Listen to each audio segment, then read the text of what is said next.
Good morning, Lagos. Welcome to the city that never sleep, the dancing city, the hallelujah city, the graceful city, the glorious city, the city of Lagos.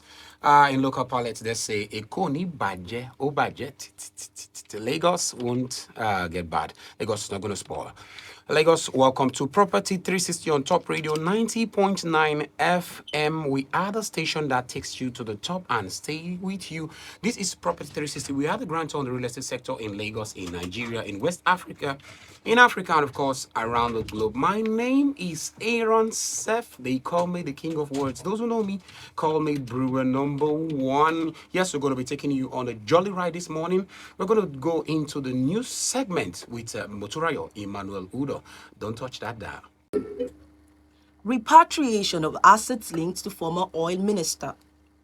The United States announced plans to return $52.88 billion in seized assets to Nigeria, associated with former oil minister Diziani Alison Madueke.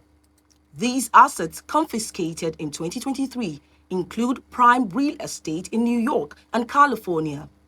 The majority of the funds will be allocated to rural electrification projects in Nigeria.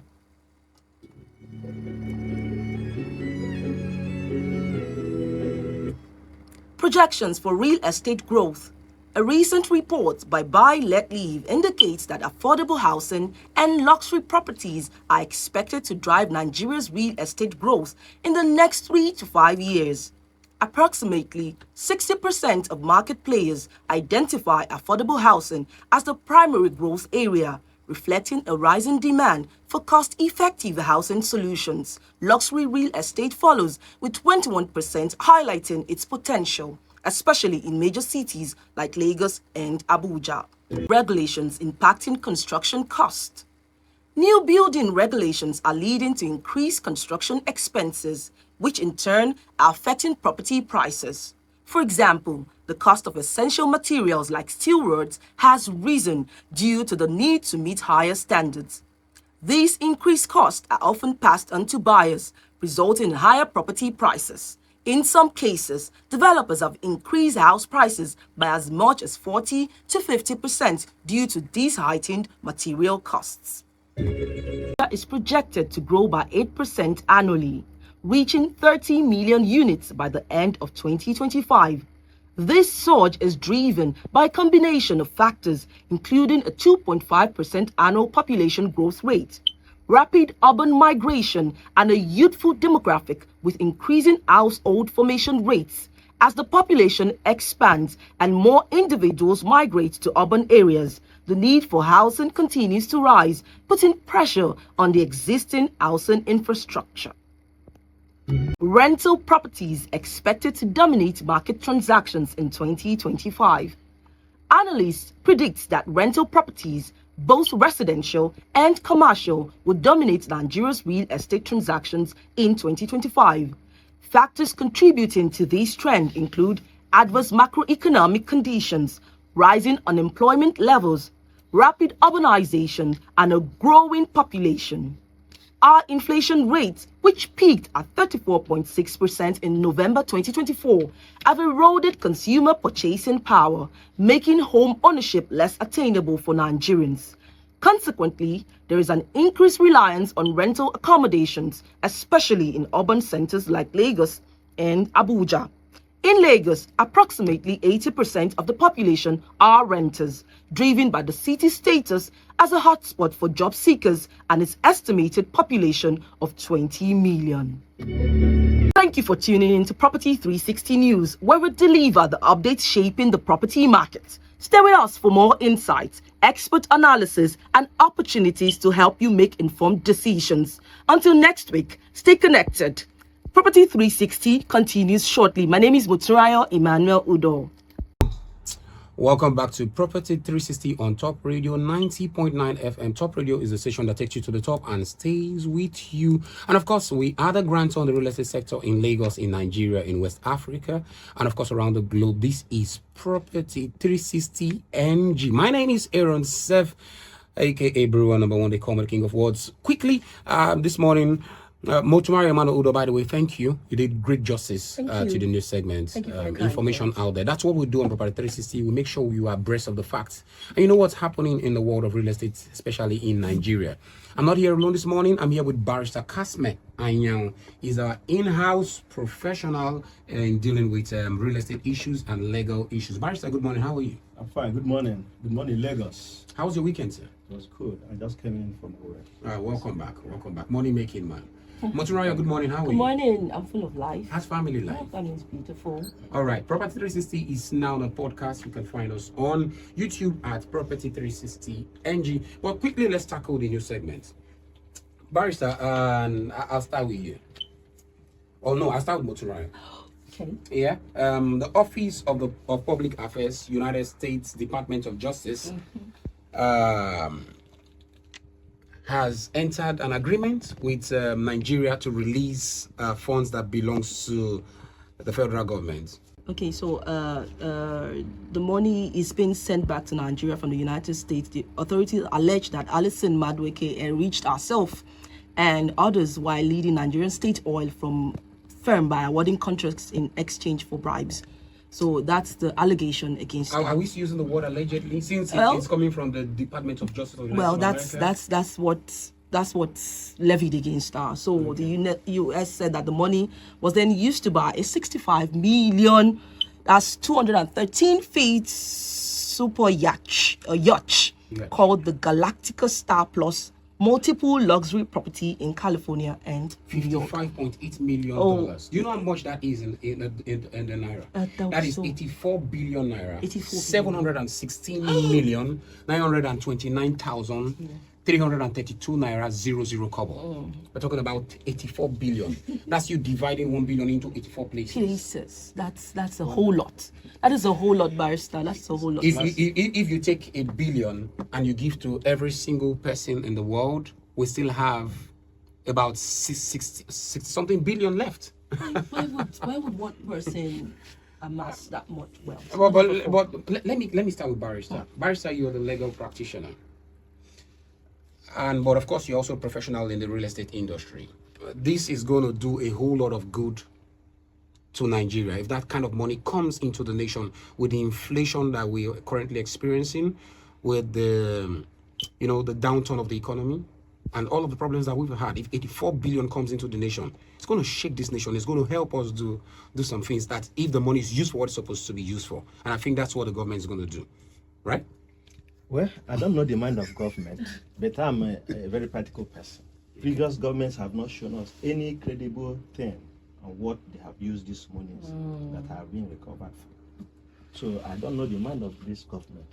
But what I know, and which I know for sure, is that if necessary checks are not put in place, individuals in Nigeria will continue to siphon and steal our commonwealth. It's very, very dangerous. And I also keep asking, in the overseas, like the America, UK, as we have them, they continue to allow these Nigerians to bring in these monies into their own countries to the detriment of our country. And at the end, they begin to shout, we have recovered this, we have recovered that. In the Nigerian legal system, a receiver of stolen fraud is also, participate criminals. Participating in the same process. So the same punishment. If you receive a stolen fund, you are also liable to the penalty, that is applicable to the person who committed that crime or who stole. So the American government or the UK government should put checks in place to ensure that people outside their own jurisdiction and country don't bring in these funds, even if they are buying properties. Check how those properties and the source of money, like in Dubai, United Arab Emirates, it can't go into real estate. I have some billions there. Yeah. You can't pay money and buy a property without passing through. You can't pay money and buy a property without passing through the government. In fact, government is the custodian of that money you're paying. Government holds it in trust for the developer and the investor and everybody. A developer wants to start from the foundation. He now goes to government. Government will release a certain fund for that stage. As it goes like that till the whole building is completed. Is that how America does their own? Every day we keep hearing this stories. Late Abacha almost stole this country to stupor. And even we want to make a caricature that even in his grave, he's still, releasing money to Nigeria. Is it not funny? How did he go about taking this money out of the country? And a country that calls itself a country accepts this sin knowingly or unknowingly. And they're also trading with our money and making huge profit. If 10 billion or 82 billion is invested in a country in the days of Abacha, let's say as from 1998 when he died, of course he has taken those monies before he dies. Calculate what will be the multiple effect in such a country. How would Nigeria is even losing. They are just giving us the principal sum. What of the interest? Let's take, for instance, 82 billion that have been used to build the American economy or UK economy up to this stage, and everybody is rejoicing. Me, I'm not happy about it. I'm not rejoicing. It's fiscal loss to Nigeria. But Barrister, let's talk Let them send also the interest calculated from that date. We're not going to get interest. I can tell you that for a fact. Of the United States of America, yes. That is Donald Trump, who was inaugurated on the 20th of January 2025, and this is laudable. Thank you so much for returning this money back to Nigeria. But like Barrister said, we are not satisfied. But our displeasure is not with the current government; it's with the government that received these funds, knowing that. Anyways, just a few readings of from this news. The Justice Department announced today, that was yesterday, that the United States entered into an agreement to transfer approximately $52.88 million in forfeited assets in the Federal Republic of Nigeria in recognition of Nigeria's assistance to the department in an investigation into corruption in the Nigerian oil industry. This supports Nigeria and its people through electrification projects and cross-border efforts to combat terrorism, demonstrates forfeiture's power as a tool to help remediate the harms of corruption and to invest in our global fight against terrorism. Muturai Emmanuel Udo, I come to you. You brought this news to us. Yes, I did. What's your opinion on all of this? I've been seeing news like this, not just about Alison Madueke. I remember Abacha's tenure. It was said that, he also siphoned quite a large number of funds, that even in death, people keep discovering, new discoveries every time about this stolen funds. And the monies from this repatriation, we don't know, we can't point what it has been used for really. We see it here that this fund will be used to bring electricity to urban areas. Yeah. We really hope infrastructure, basically. I really want to believe that this is what this fund is going to be using, because electricity is something major, it's a major infrastructure that we need in this nation. It is something we need to power a whole lot of things. Business owners need them. You need electricity in the house. You need it for basically everything. So there's no nation that wants to run smoothly without putting priority on electricity. It's a problem. You stock your house, everything gets spoiled because there's no power to keep them frozen. You need electricity as an artisan. Even if you run a line in nylon business. As an artisan, you need electricity to make your work faster and easier. Imagine a tailor who needs to iron, who needs to bead, who needs to do a whole lot of things, complaining about power, that there's no power to make this thing work. Of course, it won't be cost effective for him, and it won't yield him as much profit as he needs. So electricity is something major in Nigeria, and I really hope that what they said these funds will be used for is what it would definitely be used for. Welcome back to the show. This is Property 360 on Top Radio 90.9 FM. Call your loved ones, text someone, send an SMS, do a WhatsApp chat, and tell them to tune in to Top Radio 90.9 FM. We're in Lagos, we're in Allen Avenue, and we bring you this dynamism of conversations around the real estate sector. I'm not here alone this morning. I'm here with Moturayo Emmanuel Udo, popularly called Mo of Top Radio 90.9, and of course, Barrister Kasme Ayan, popularly called Cassie the Don. I love that nickname of yours. The Baron of Lagos. Baron of Lagos.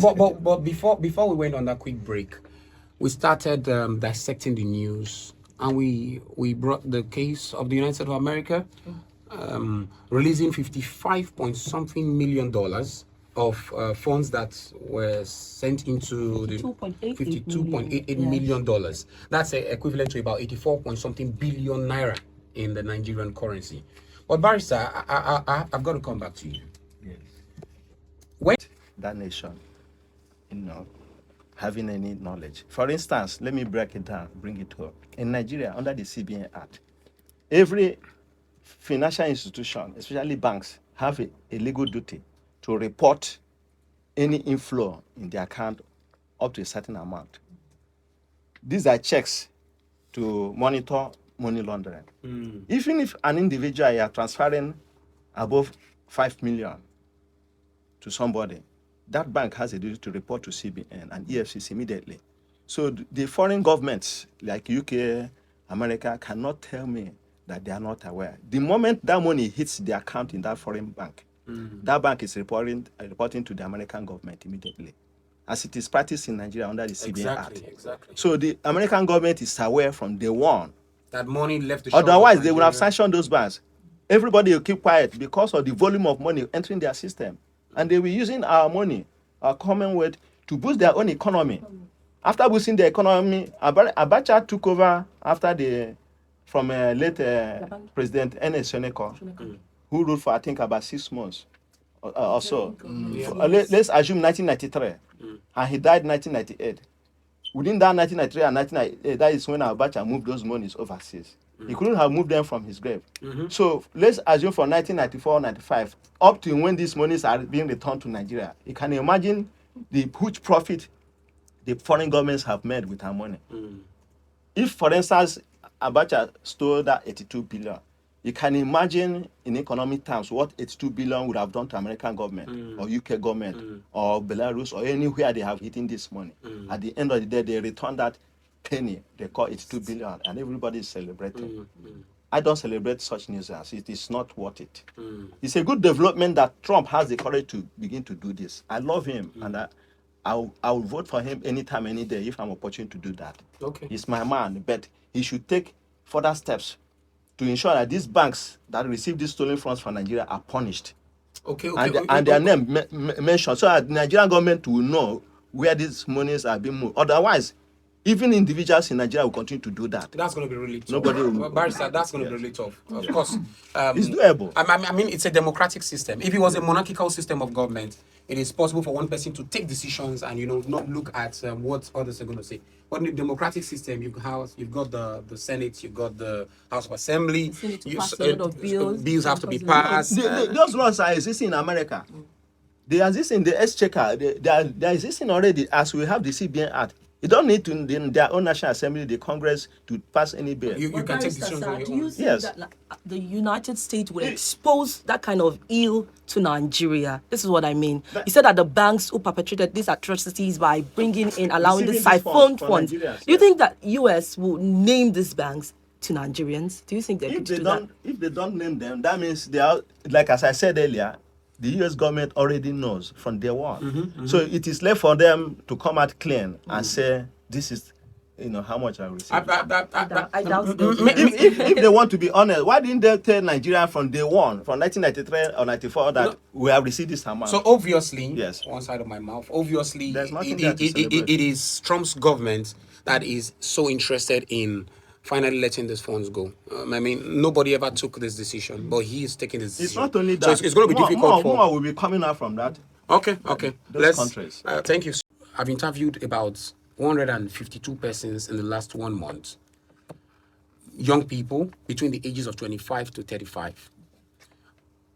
8 out of every 10 persons that I met in the city of Lagos, between Allen, Ikeja, Oshodi, Maryland, and Ojota, 8 out of 10 persons in the ages between 25 to 35 are living with their parents in this country or in Lagos. Lagos is the most populous colored skin nation in the world, is the most populous city in Africa, about 22 point something million people. Young people are finding it difficult to rent homes on their own between the ages of 25 and 35. They cannot afford to pay rent in Lagos. To rent a room self-contained, I think in Dubai they call that a studio, which is just a room. You have a kitchen and a toilet and a bathroom attached together. You have to spend roughly 500,000 naira to get that in Lagos currently. That's too much. Yes. That's exorbitant. That's Even in some areas, you even spend more. That's heavy. You spend more. And I went further to do a bit of research. Bankers in this country, not even the average banker, I mean, the average banker earns 80,000 naira, but the one who's doing well and above earns around 126,000 naira on a monthly basis. Annually earns 1.5 million naira. If you take out 500,000 from that money, he's left with about 700,000 naira. If you take out his transportation money from that, let's say he jumps vehicles, you are taking out about 300,000 naira. And if he buys fuel, you're taking about 200,000 from his money. And then you're talking about repairing the car, putting spare parts and all of that. And then his money to spend for leisure time, money on feeding. How do people survive in this country? And then I went further to do on an accountants. They earn about 196,000 naira per month. Annually, 2.36 million naira. Doctors earn 200,000 naira for saving lives on a monthly basis. Annually, 2.4 million naira. Nurses earn 136,000 naira. That's a slap on the faces of nurses and midwives. And annually they earn 1.6 million naira. And we're talking about these are the highest paying jobs in the country, apart from those who do who are engineers, software engineers, computer engineers. I'm not talking about those people. Those people earn most of their monies online. So they are basically earning from the outside world and bringing into the country foreign currencies. But we're talking about people who work in this country and earn monies in the naira. It is terrible. It is deplorable. Moturaya, I'll start with you before I go to Barrister, because Barrister is a lawyer. Can we continue going on? I don't know how Nigerians survive. Nigerians are a course to be studied in any university around the world. I don't know how they survive. But how do you survive? The thing is, How do while you you were survive? doing that analysis, the first thing that loomed like to my heart is what is the minimum wage for an average Nigerian? I remember then we were fighting for it to be like 70,000 naira. And how many people earn up to that? How many people earn a little bit above that amount? If as an individual, you cannot put your salary for 2 months together to be able to pay your rent, then there's a problem.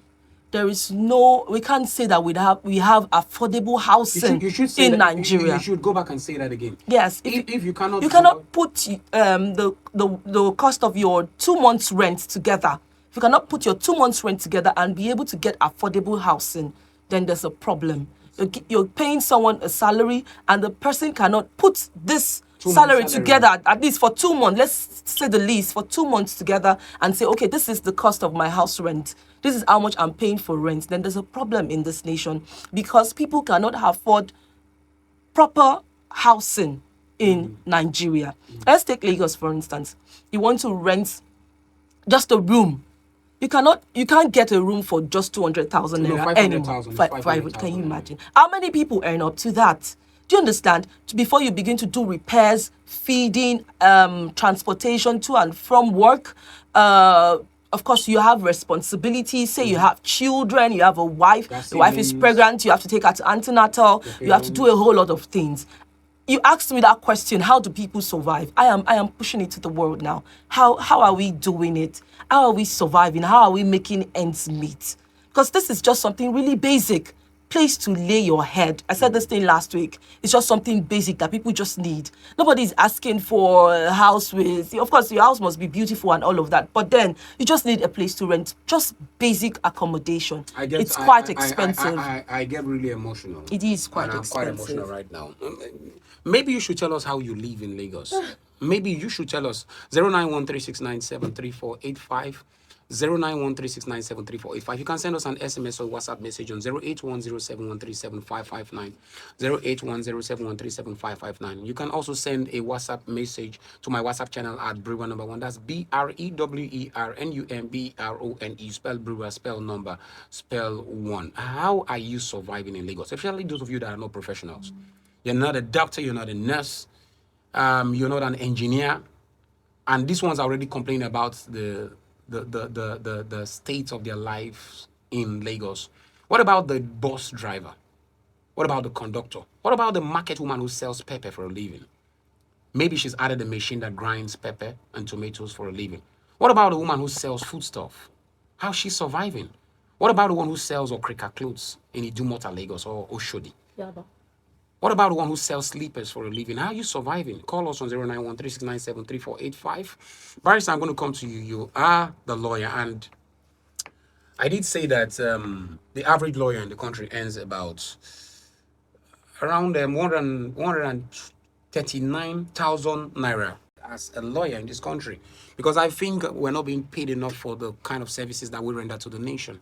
So what are difficulties that you go through on a daily basis? My brother, I passed through a lot of difficulties, just like any Nigerian. Whether those of them that are up there, the low and mighty, middle class, and the downtrodden, we all pass through the same difficulties, but it varies.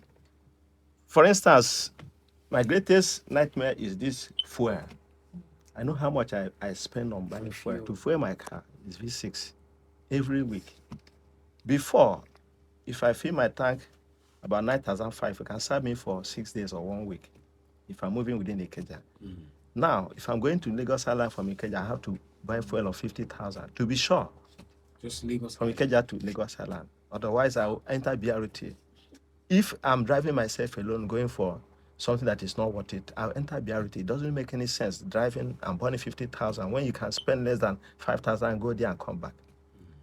In fuel of 20,000 naira cannot serve me in 4 days within Ikeja. Go to my office and come back and go. 4 days, it cannot serve me.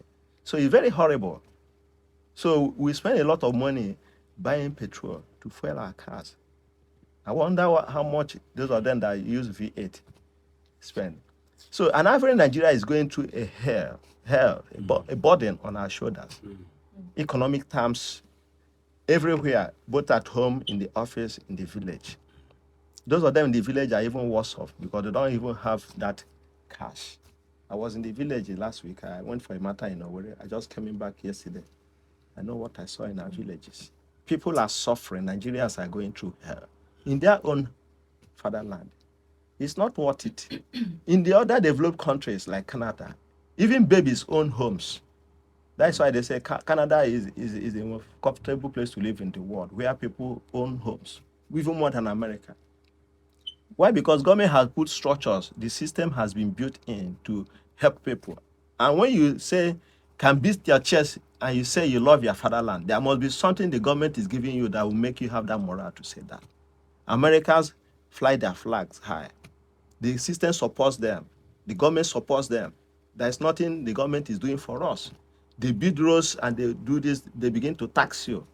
You tax somebody that has no means of livelihood. But when you give people support, incentives, and after university, they have jobs already there for them to get employed.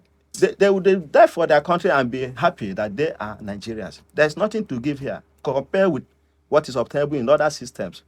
I can give you, for instance, in Dubai, United Arab Emirates, in Germany, in Libya, under Gaddafi, unemployed people are paid over 300,000. My younger brother was there before he traveled overseas.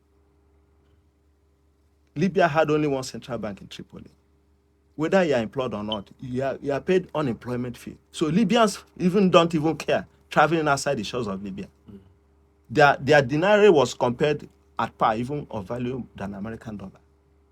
Just in Africa, talk of other countries. Healthcare, the moment you deliver a child in Europe or whatever, the government takes care of it, buying baby feed for that. I mean, that's what you use the tax, the Yes. tax levy. That's what you use it for. Maternal care is almost free. Go and price SMA gold now. I went to the shop just to check it for sightseeing. The least you can get of that smallest can is 9,000. The other medium of about 12,000, some 24,000. My last child drank it. Then it was about 3,000. The highest, the biggest can is 6,000. Now, while you were speaking, you mentioned something. You mentioned the BRT bus and BRT transport system. It will interest you to note now that I think it's no longer what it used to be. That was the best thing that happened to Lagosians in the history of transportation. You'll all agree with me, because it was affordable and it was comfortable. Through the calorie mechanism. Oh, yes. All these agberos, it was like they lost their controlling power. Because all of a sudden, they'll just be at the bus stop and hike the price. From Bega to Ikeja is 500, basically. But because of the presence of this agbero, they just hike it to 700 and people start to complain at the bus stop. But BRT buses are means of transportation that is so affordable. But now I notice something. It's not like what it used to be. Normally, you get BRT buses on Sundays, on weekends. If you go to the park at Beggar, you don't see them on Saturdays, and I don't know why that is. It's a source of worry for many Lagosians. They all talk about it. What is happening? Yeah, they don't function on they don't function on Saturdays anymore. Lagosians are paying tax. So I mean, if this is what we're using our tax money for, at least affordable transportation, which we are applauding the government for, what is happening? Why on weekends? Are you saying that people do not have the right to move on weekends? Are you saying that, oh, during weekends, then let them go face the hardship of fuel, transportation hike and all of that? Do you get what I'm saying? All right. So that's all right, it. All right. Boats carrying 22 passengers capsized near Bonny Island in Nigeria, Nigeria's River State on Sunday, January the 19th. That was last week. We're going to go on this quick music break. Lagos, this is Property 360 on Top Radio 90.9 FM. Don't touch that dial. And this is Property 360. We're the grant on real estate sector in Lagos, in Nigeria, in West Africa, and of course around the globe. My name is Aaron Seth. Those who love me call me the King of Words. I'm also brewer number one. And of course, we've discussed a lot on the show this morning, but quickly we are moving into the saga that rocked the nation a few days ago. 3 dead after passenger boat capsizes near Bonny Island, Nigeria. The unidentified vessel had departed the state's capital, Port Harcourt, and was en route to Bonny Island when it capsized not far from its intended final destination at around 1700, that is 5 p.m. Nigerian local time on Sunday. 19 of the boat's passengers were successfully rescued, while 2 adult males and a young girl perished as a result of the mishap. A Rivers State police spokesperson told local media on Tuesday, January 21st. An investigation into the tragedy is ongoing. Fatal maritime accidents in Nigeria, particularly in the country's more remote communities, have been attributed to regulatory lapses. Yes. This is an occurrence, so it's not like it's happening for the first time. It's happened over and over and over again, and we've got to understand that ferries, boats, and transportations are a part of infrastructure and a part of real estate in a nation. What have you got on your mind? What do you think the nation should do, When I or what are the quarrels